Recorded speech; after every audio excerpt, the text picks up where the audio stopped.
હાલ મુસ્લિમોના પવિત્ર રમઝાન માસની ઉજવણી કરવામાં આવી રહી છે, તો આગામી દિવસોમાં હિન્દુ ધર્મના હોળી તેમજ ધૂળેટીના પર્વની ઉજવણી પણ કરવામાં આવશે. આ તમામ તહેવારો શાંતિપૂર્ણ માહોલમાં અને કોમી એખલાસભર્યા વાતાવરણમાં ઉજવાય તે માટે અંકલેશ્વર શહેર ડિવિઝન પોલીસ મથક ખાતે શાંતિ સમિતિની બેઠકનું આયોજન કરવામાં આવ્યું હતું. જેમાં અંકલેશ્વર શહેર એ ડિવિઝન પોલીસ મથકના police inspector PG Chavda, Ankleshwar નગર સેવા સદનના પ્રમુખ લલિતા રાજપુરોહિત, અંકલેશ્વર શહેર ભાજપના પ્રમુખ ધર્મેન્દ્ર પુષ્કરણા, મુસ્લિમ આગેવાન વસીમ ફડવાલા તેમજ શાંતિ સમિતિના સભ્યો ઉપસ્થિત રહ્યા હતા.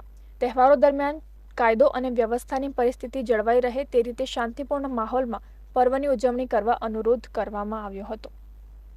જે રજૂઆત કરી છે કે શાંતિથી આ તહેવાર જે ચાલી રહ્યા છે પસાર થાય અને લોકોમાં પણ શાંતિ બની રહે એવી રજૂઆત કરવામાં આવી હતી.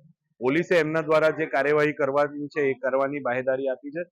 સાથે સાથે હું લોકોને, યુવાનોને અને પ્રજાજનોને બી અહીંયાથી નિવેદન કરવા માંગીશ કે તેઓ પણ શાંતિ જાળવે, સંયમ જાળવે અને પોતાના તહેવારોને માણે સારી રીતે અને ભાઈચારો બની રહે અને એક સાથે મળીને તહેવારોને ઉજવે એવી જબરદસ્તી સાથે અસ્તુ વંદે માતરમ. આવનાર તહેવાર હોળી ધૂળેટી તથા રમજાન માસમાં જે કંઈ પણ અગવડો પડે છે અને કેવી રીતના એનું નિરાકરણ લાવવામાં આવે તે વિશે વિશેષ ચર્ચાઓ કરવામાં આવી હતી.